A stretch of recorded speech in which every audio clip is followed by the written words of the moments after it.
알렉스 양의 전화가 울린 건 오후 4시 30분이었다.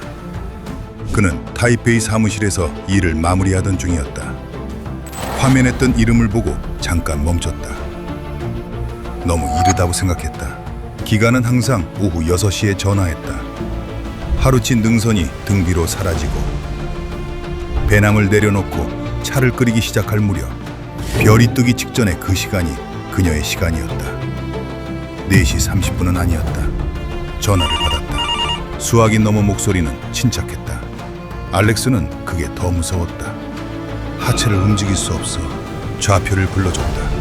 그리고 전화가 끊겼다. 새벽에 출발했다.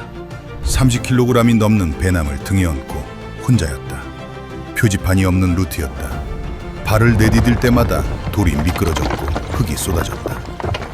경사가 가팔라질수록 무릎이 버텨야 하는 무게가 늘었다. 나무를 잡고 올랐고 바위를 손으로 짚으며 올랐다. 능선에 올라서면 바람이 몸 전체를 밀었다. 몇 시간이 지났다. 정상이었다. 기가 오는 배낭을 바닥에 내려놓고 안쪽을 뒤졌다. 기키니를 꺼냈다. 방한복과 등반 장비를 벗고 갈아입었다. 3000m 위 바람이 부는 정상이었다. 카메라를 세팅하고 렌즈를 향해 섰다. 활짝 웃었다. 그리고 셔터를 눌렀다. 사진 한 장을 페이스북에 올렸다. 캡션에는 오늘 오른 루트 정보를 적었다.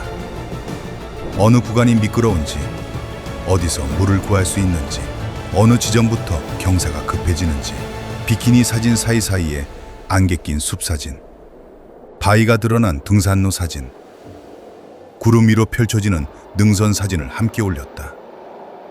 그리고 다시 방한복을 입고 배낭을 메고 내려갔다. 이게 반복됐다. 수십 번, 수백 번. 동북아시아에서 가장 높은 봉우리인 옥산 3952m. 구름이 발 아래 있었다. 눈이 쌓인 바위 위에 섰다.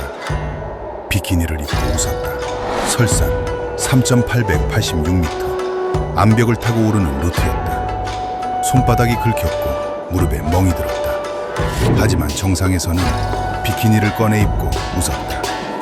합한산, 나무대산, 중앙산맥 깊숙한 곳에 이름 없는 봉우리들. 어떤 날은 날씨가 맑았고 어떤 날은 안개가 정상을 삼켰다. 눈보라가 치는 날도 있었다. 기가 오는 그날도 비키니를 꺼냈다. 시작은 내기였다. 친구에게 진 벌칙으로 정상에서 비키니 사진을 한 번 찍은 것이 전부였다.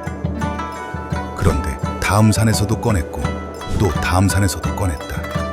어느 순간부터 그것은 그녀만의 방식이 됐다. 한 봉우리, 한 비키니. 한 TV 인터뷰에서 기자가 물었다. 왜 비키니를 입냐고. 기가오는 웃으며 답했다. 그냥 너무 아름답잖아요. 뭐가 문제예요? 4년 동안 대만 100대 명산을 전부 올랐다. 비키니는 97벌이 소진됐다.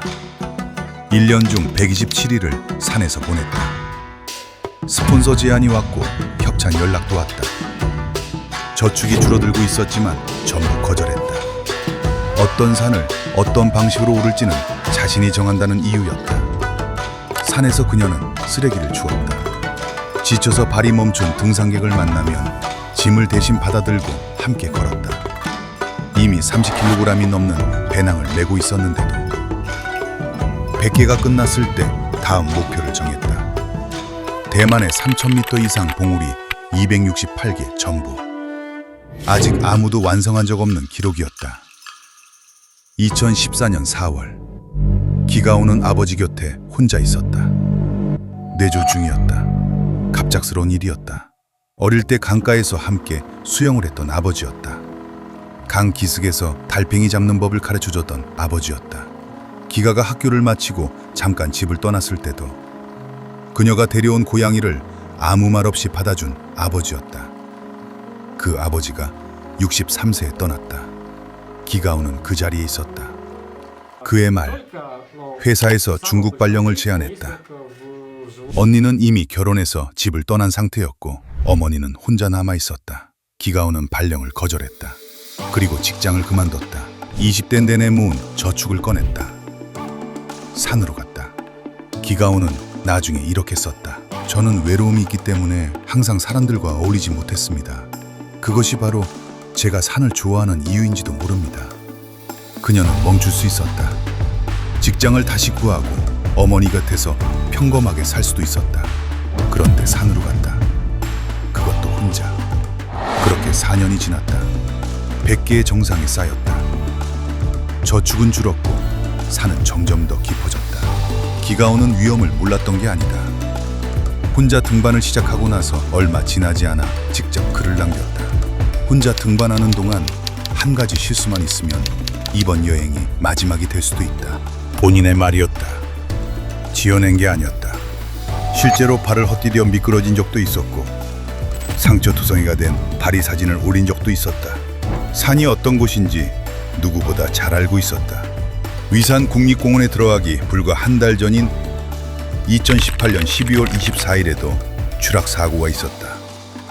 발을 헛디뎌 넘어졌고 다리가 심하게 긁히고 멍이 들었다. 그 사진을 페이스북에 올렸다. 그리고 1월에 다시 산으로 들어갔다. 그 12월 산행에서 미국인 등산가 존 솔로몬을 만났다. 1980년대부터 대만산을 누빈 베테랑이었다. 기가우가 정상에서 사진을 찍고 있을 때 솔로몬이 다가왔다.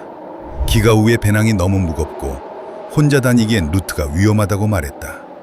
솔로몬은 그 자리에서 그런 말을 건넬 수 있는 사람이 자신밖에 없었다고 했다. 기가우는 짧게 손을 저었다. 그리고 다시 셔터를 눌렀다. 한 달 후인 2019년 1월, 그녀는 혼자 위산 국립공원으로 들어갔다. 난토우현 신양에서 출발해 바퉁관, 마보라스산, 쥐폰산을 거쳐 하산하는 25일 루트였다. 공식 허가구역 밖의 경로도 포함돼 있었다.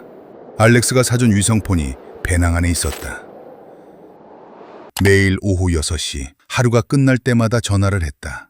그게 둘 사이의 약속이었다. 1월의 위산은 밤이 되면 기온이 영하로 떨어진다. 허가구역 밖 루트는 구조대가 경로를 모른다. 혼자 추락하면 아무도 위치를 모른다. 위성폰이 있어도 신호가 잡히지 않는 구간이 있다. 그 모든 걸 알고 들어갔다. 산 안에서 시간은 단순했다.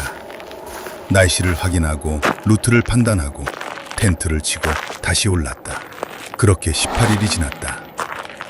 1월 19일, 18일째였다. 기가오는 쥐폰산 우성서루 구간을 걷고 있었다. 다른 날과 다를 바 없는 오후였다. 발을 내디뎠다. 집안이 무너졌다. 경사면이었다. 몸이 기울었다. 손으로 잡을 것을 찾았지만 없었다. 발 위에 부딪혔고 또 부딪혔다. 구를 때마다 몸이 튕겼다. 멈추지 않았다. 계곡 바닥까지 20m였다. 그녀는 계곡에 박혔다. 의식이 있었다. 무언가 부러진 느낌이 왔다. 하체가 움직이지 않았다. 기가오는 숨을 골랐다. 배낭이 등에 붙어 있었다. 손가락은 움직였다. 안쪽을 뒤져서 위성폰이 손에 잡혔다. 오후 4시 30분이었다. 알렉스의 전화기가 울렸다. 타이페이 사무실이었다. 너무 이르다고 생각했다. 수화기를 들었다. 목소리는 침착했다. 30초 동안 좌표를 불러줬다. 전화가 끊겼다. 알렉스는 즉시 위산 국립공원 당국에 연락했다.